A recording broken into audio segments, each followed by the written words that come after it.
3B mau bercerita tentang orang-orang upahan di kebun anggur. Injil Matius 20 ayat 1-16. Adapun hal kerajaan sorga sama seperti seorang tuan rumah yang pagi-pagi benar keluar untuk mencari pekerja-pekerja di kebun anggurnya. Setelah ia sepakat dengan pekerja-pekerja itu mengenai upah sedinar sehari, ia menyuruh mereka pergi ke kebun anggurnya. Kira-kira pukul 9, ia keluar lagi. Lalu ia melihat orang-orang lain yang menganggur di pasar. Ia menyuruh mereka ke kebun anggurnya. Kira-kira pukul 12 dan 3 petang, ia keluar lagi dan melakukan hal yang sama seperti tadi. Kira-kira pukul 5 petang, ia keluar lagi dan ia melihat orang-orang lain yang menganggur di pasar. Ia berkata, "Mengapa kamu menganggur saja di sini sepanjang hari?"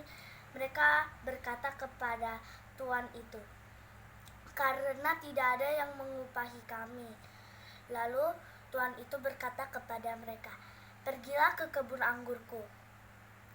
Lalu mereka pun pergi.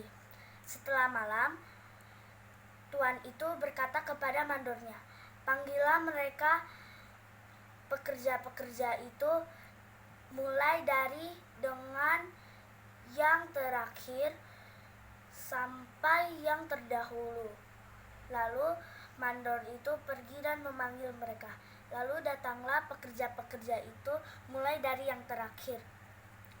Lalu mereka dibagikan upahnya sedinar.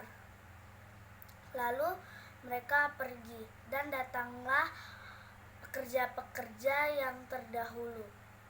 Sangkanya akan mendapat yang lebih banyak. Ternyata mereka tetap mendapat sedinar. Lalu bersungut-sungutlah mereka kepada tuannya. "Mereka yang datang terakhir hanya bekerja 1 jam, sedangkan kami yang datang lebih terdahulu bekerja seharian penuh dan menanggung panas terik matahari." Lalu tuan itu menjawab, "Saudara, bukankah aku tidak berlaku tidak adil? Bukankah aku bebas mempergunakan milikku sesuai kehendak hatiku? Atau iri hatikah engkau karena aku murah hati?" Demikianlah orang yang terakhir akan menjadi yang terdahulu, dan yang terdahulu akan menjadi yang terakhir. Demikianlah sabda Tuhan. Terpujilah Tuhan. Amin. Demikian cerita Feli. Bye.